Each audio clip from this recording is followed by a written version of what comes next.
Good day, listeners. I'm Romaine Dara Regala. And I am Ivan Baluyut. In this video, we will be discussing about a type of design pattern, specifically under the structural design pattern category, which is the bridge. To start with the presentation, let us first have a grasp of the topic and know what these design patterns are for. What are design patterns? Design patterns are typical solutions to commonly occurring problems in software design.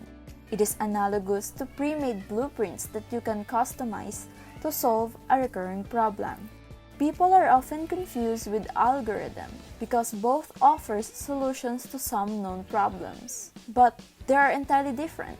Algorithms have clear steps to achieve a goal, while design patterns have the result and features, but the exact order of implementation is entirely up to you. So, in the world of programming, we often encounter the same problem repeatedly.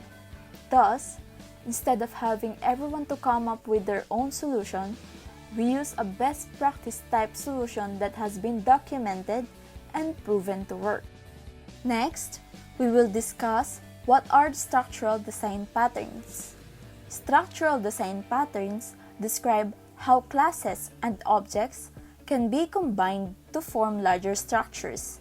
The concept of inheritance is used to compose interfaces and define ways to compose objects to obtain new functionality, wherein each structural pattern has a different purpose.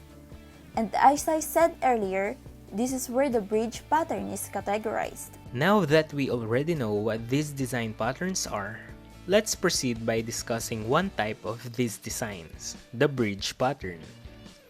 What is a bridge pattern?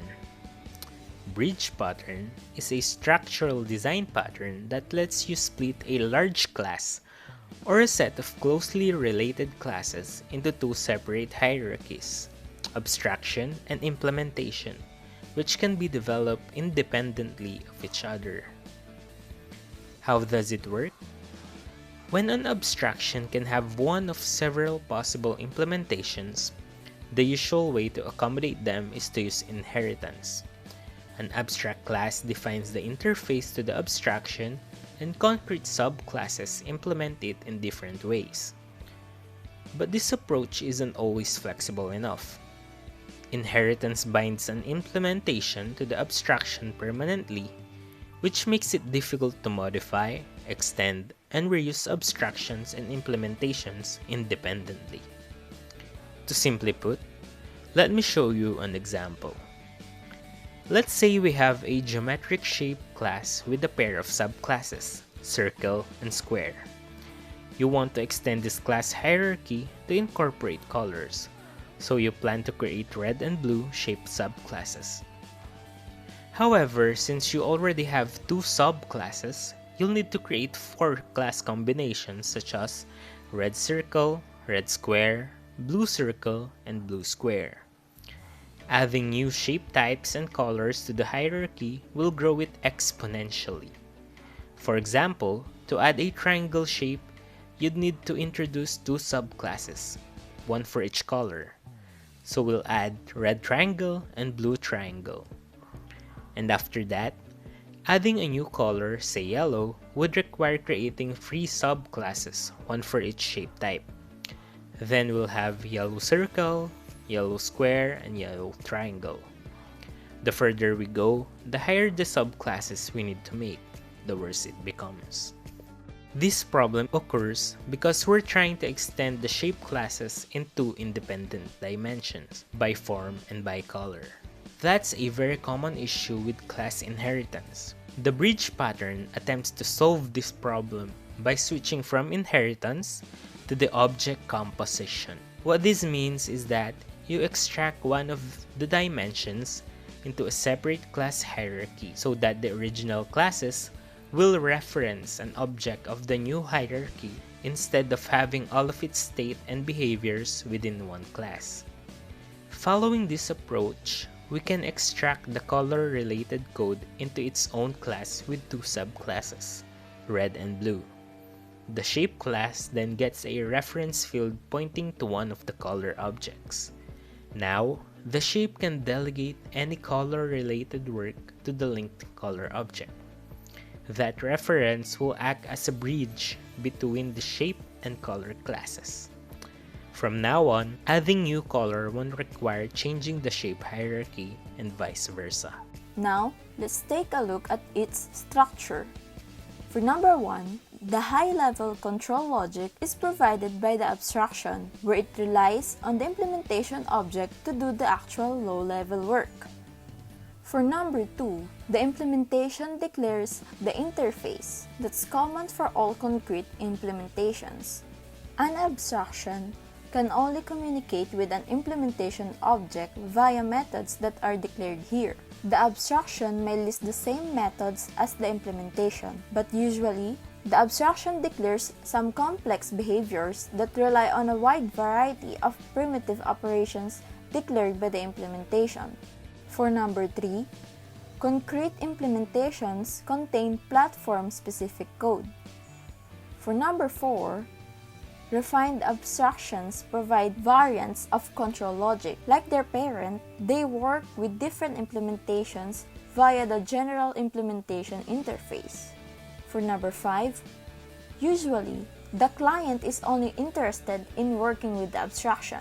However, it's the client's job to link the abstraction object with one of the implementation objects. When and where to use this pattern? Here are its applications. Use the bridge pattern when you want to divide and organize a monolithic class that has several variants of some functionality. For example, if the class can work with various database servers. The bigger a class becomes, the harder it is to figure out how it works, and the longer it takes to make a change. This is where the bridge pattern will be beneficial. The bridge pattern lets you split the monolithic class into several class hierarchies. After this, you can change the classes in each hierarchy independently of the classes in the others. This approach simplifies code maintenance and minimizes the risk of breaking existing code. Use the bridge pattern if you need to be able to switch implementations at runtime. And to better understand bridge pattern, here are its pros and cons. Pros: decouples an implementation so that it is not bound permanently to an interface. Abstraction and implementation can be extended independently. Changes to the concrete abstraction classes don't affect the client. For cons, useful in graphics and windowing systems that need to run over multiple platforms. Useful anytime you need to vary an interface and an implementation in different ways. Increases complexity. To add more information, why don't we go into the other design patterns and their relation to bridge pattern? Bridge is usually designed upfront, letting you develop parts of an application independently of each other. On the other hand, adapter is commonly used with an existing app to make some otherwise incompatible classes work together nicely. Bridge, state, strategy, and to some degree adapter have very similar structures. Indeed, all of these patterns are based on composition, which is delegating work to other objects. However, they all solve different problems. A pattern isn't just a recipe for structuring your code in a specific way. It can also communicate to other developers the problem the pattern solves. You can use Abstract Factory along with Bridge. This pairing is useful when some abstractions defined by Bridge can only work with specific implementations. In this case, Abstract Factory can encapsulate these relations and hide the complexity from the client code. You can combine Builder with Bridge. The Director class plays the role of the abstraction, while different builders act as implementations. Now that all topics have been covered, we present the summary that you'll see on your screens.